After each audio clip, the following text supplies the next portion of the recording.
Bismillah, Assalamualaikum warahmatullahi wabarakatuh. Perkenalkan, nama saya Ikhwanul Muslimin dari kelompok unsur-unsur Helenisme dari dalam filsafat Islam. Pada siang hari ini kita akan membahas tentang unsur-unsur Helenisme dalam Islam. Perlu diketahui sebelumnya, kelompok ini terdiri dari 3 orang. Yang pertama dari saya sendiri, Ikhwanul Muslimin. Yang kedua ada Mas Ahmad Fauzi. Yang ketiga ada Mas Hifza. Oke, langsung saja.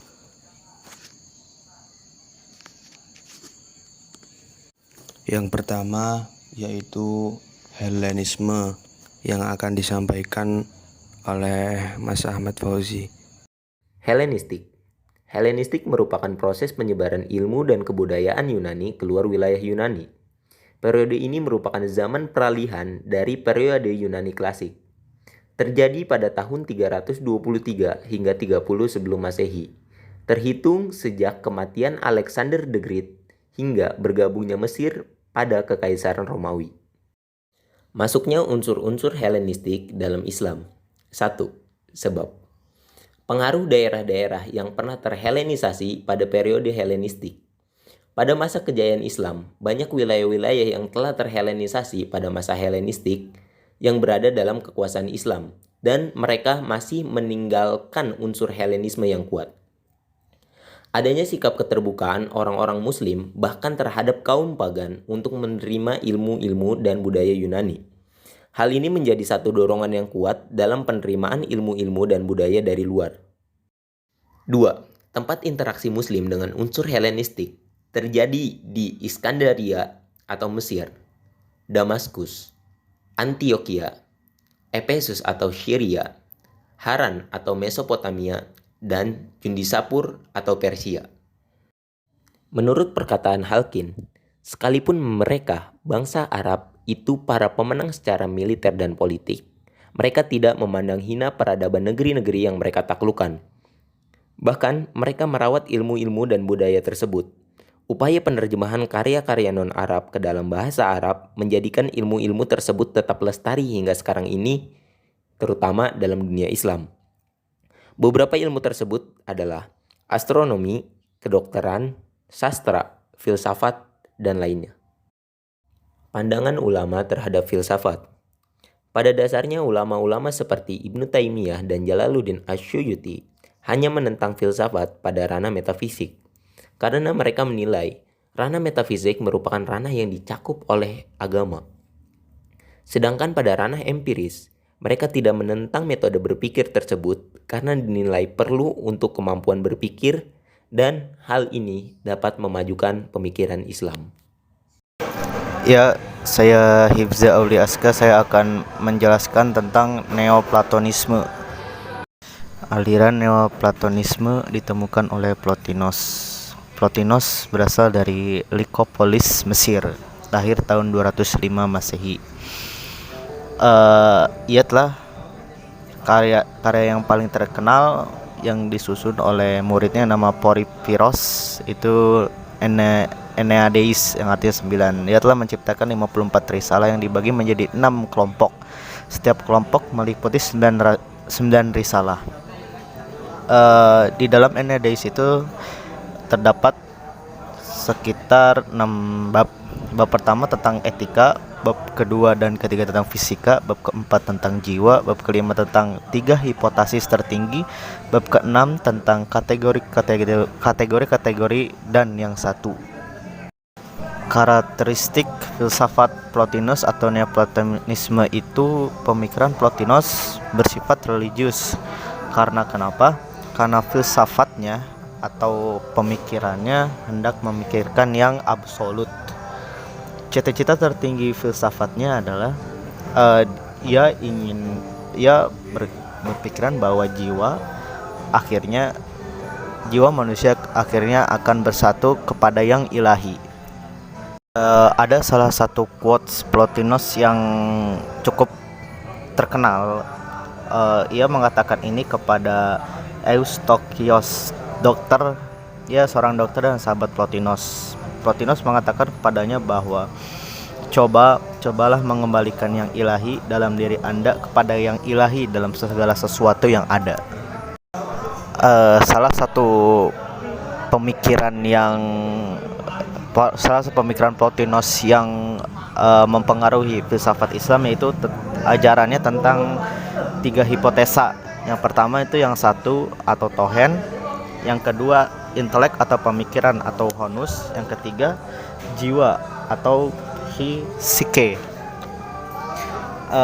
Ajaran tentang yang satu itu Plotinus mengatakan bahwa yang satu itu merupakan sumber terakhir dan dari seluruh realitas. Plotinus juga mengatakan bahwa yang satu tidak punya esensi atau hakikat, yang satu tidak dapat dibagi dan tidak dapat berubah, yang satu itu abadi, dan yang satu itu tidak mempunyai ciri-ciri tertentu. Tidak bisa dikatakan, Plotinus juga mengatakan bahwa yang satu itu tidak bisa dikatakan begini dan begitu. Yang kedua itu tentang intelek atau pemikiran atau honus. Menurut Plotinus, nous atau intelek berasal dari yang satu, dan nous adalah intuisi langsung dari yang satu tentang dirinya. Nous itu terletak pada ide-ide. Kita bisa lihat sini bahwa Plotinus juga sangat dipengaruhi oleh Plato. Menurut Plotinus juga jumlah ide selalu berhingga dan terbatas. Nous juga mengatakan bahwa daya kekuatan nous dan vitalitas nous itu abadi. Yang ketiga tentang jiwa atau psyche. Menurut Plotinus, jiwa berasal dari nous melalui jalan emanasi. Apa itu emanasi? Emanasi adalah dunia terjadi melalui pancaran yang berasal dari prinsip utama atau realitas pertama, sang absolut. Maksudnya di sini bahwa segala sesuatu itu mau dunia, jiwa ataupun nous itu berasal dari yang satu. Jiwa mempunyai 2 aspek, yaitu terarah pada nous atau pada akal. Yang kedua menjiwai badan-badan, bahwa jiwa itu menjiwai badan-badan jagat raya atau dalam sebutan Plotinus jiwa dunia. Ada satu lagi ajaran Plotinus mengenai kembalinya kepada yang satu. Mungkin ini sedikit bersinggungan dengan ajaran Islam, yaitu tentang tasawuf. Menurut Plotinus ada 3 tahap untuk melakukan pengembalian diri kepada yang satu. Yang pertama itu penyucian atau katarsis. Menurut Plotinus, bahwa jiwa itu dicemari oleh materi melalui tubuh, dan hal itu harus disucikan. Caranya bagaimana? Plotinus mengajarkan bahwa untuk menyucikan diri atau menyucikan pencemaran jiwa itu dengan berlaku hidup bermoral dan bertapa. Yang langkah kedua itu penerangan. Plotinus menjelaskan untuk mencapai penerangan, seseorang harus terjun ke bidang intelektual. Yang dimaksud terjun ke bidang intelektual itu ia harus mempelajari filsafat dan ilmu pengetahuan. Dan tahap ketiga yaitu persatuan dan yang satu, atau ia menyebutnya dengan ekstase. Setelah melalui 2 tahapan yang telah disebutkan, seseorang akan mengalami yang namanya ekstase gitu. Ekstase itu maksudnya ia mengandaikan bahwa hanya orang yang mengalami bahwa ekstase ini adalah sesuatu yang dirasakan sendiri gitu.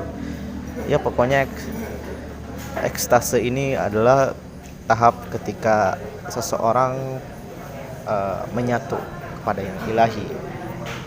Mungkin begitu, sekian. Kemudian pemikiran-pemikiran Aristoteles yang saya kira relasinya dengan Islam sangat kuat.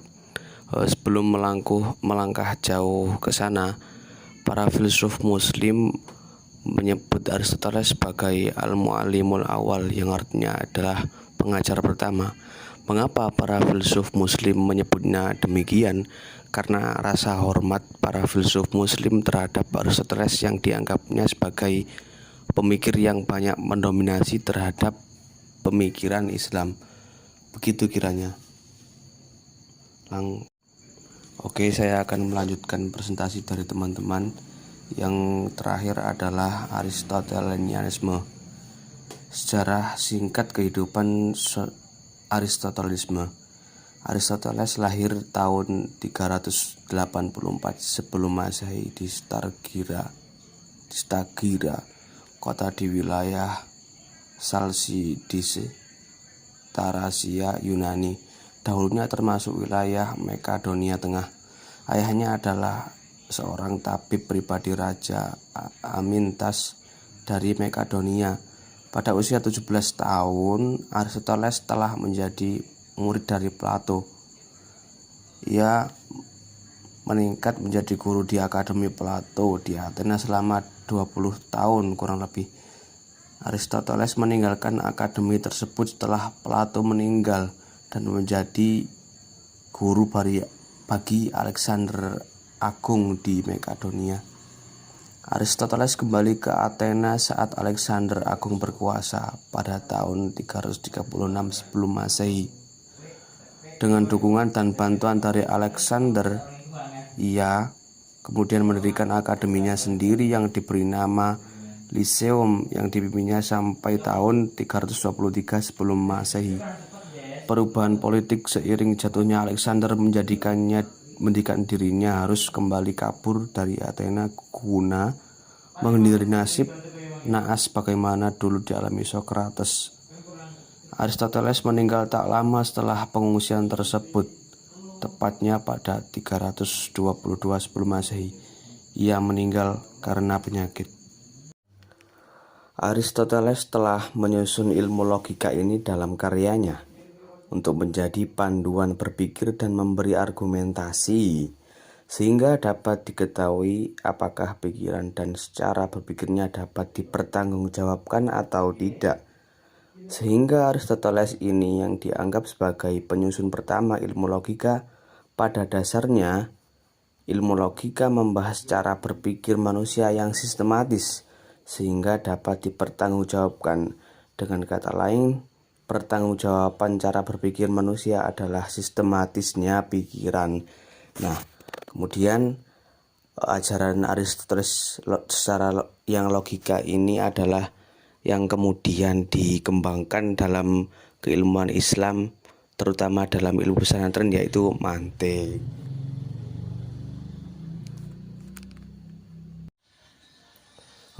Kemudian pemikiran Aristoteles tentang filsafat alam. Di bidang ilmu pengetahuan alam, ia merupakan orang pertama yang mengelompokkan dan mengklasifikasikan spesies-spesies biologi secara sistematis. Observasinya ini termasuk suatu bentuk dari keberaturan yang ia ciptakan untuk menggambarkan hukum alam dan keseimbangan pada alam, yaitu metabolisme, perubahan suhu, pemrosesan informasi, embriogenesis, dan pewarisan sifat. Pemikiran lainnya adalah tentang gerak. Ia selalu mengatakan bahwa semua benda bergerak menuju satu tujuan. Karena benda tidak dapat bergerak dengan sendirinya, maka ia harus ada penggerak. Penggerak itu harus mempunyai penggerak lainnya hingga tiba pada penggerak pertama yang tak bergerak, yang kemudian disebut dengan Theos, yaitu Tuhan dalam pengertian bahasa Yunani. Nah, sampai ini saya kira sangat berkaitan sekali ya dengan ajaran Islam, yaitu semuanya yang diciptakan di alam semesta ini bertujuan satu, yaitu liya'budun illa liya'budun, beribadah kepadanya gitu ya. Lalu kemudian etika. Pemikiran Aristoteles bersifat teologis dan merupakan suatu etika keutamaan. Aristoteles melihat kebaikan moral sebagai tujuan akhir perbuatan manusia. Artinya, baik menurut Aristoteles adalah bukan dalam bidang tertentu saja, melainkan semua aspek yang melingkupinya. Contoh, seorang pemain sepak bola dikatakan bisa bermain sepak bola, dinyatakan enak dalam bermain sepak bola adalah ketika dia dapat mencetak gol misalnya. Lah, dalam aspek lain sebagai manusia dia tidak dapat dikatakan baik sebagai manusia. Gitu kiranya. Menurut Aristoteles, kebaikan moral dapat dimargi sebagai eudaimonia, kebahagiaan.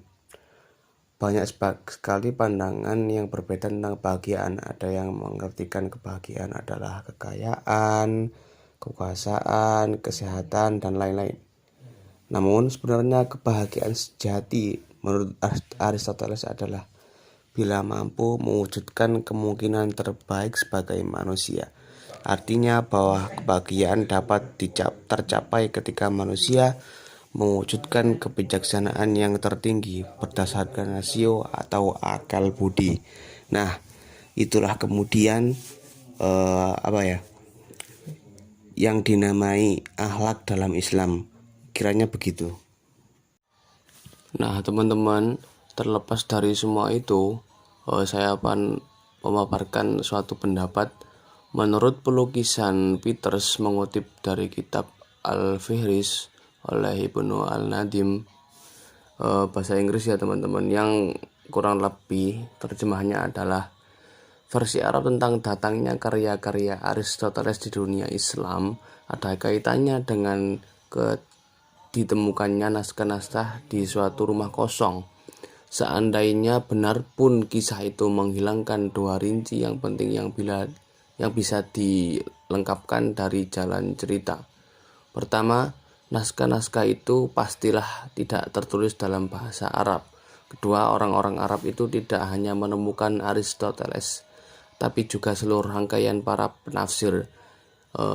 Ini berarti pikiran-pikiran Aristoteles yang sampai ke tangan orang-orang Muslim sudah tidak orisinal lagi atau tidak asli lagi, melainkan telah tercampur dengan tafsiran-tafsiran lainnya. Karena itu, meskipun orang-orang Muslim sedemikian tinggi menghormati Aristoteles sampai-sampai menyebutnya guru pertama atau al-mu'allimul awal dan menamakannya guru pertama tadi ya, mereka ambil bukan hanya pikiran-pikirannya, melainkan justru kebanyakan adalah pikiran, pemahaman, dan tafsiran orang lain terhadap Aristoteles. Singkatnya, bukanlah Aristoteles sendiri yang berpengaruh dalam dunia Islam. Yang berpengaruh ada Aristotelianisme. Gitu kiranya mungkin. Oke, terima kasih teman-teman. Pada akhirnya kita menyadari bahwa banyak sekali unsur-unsur Helenisme yang berkaitan dengan filsafat Islam, utamanya adalah Neoplatonisme dan Aristotelisme. Mungkin cukup sekian dari kelompok kami. Mohon maaf bila ada salah tutur kata atau bahkan materi. Kami kelompok unsur-unsur Helenisme dalam filsafat Islam mengundurkan diri. Sekian, terima kasih. Wassalamualaikum warahmatullahi wabarakatuh.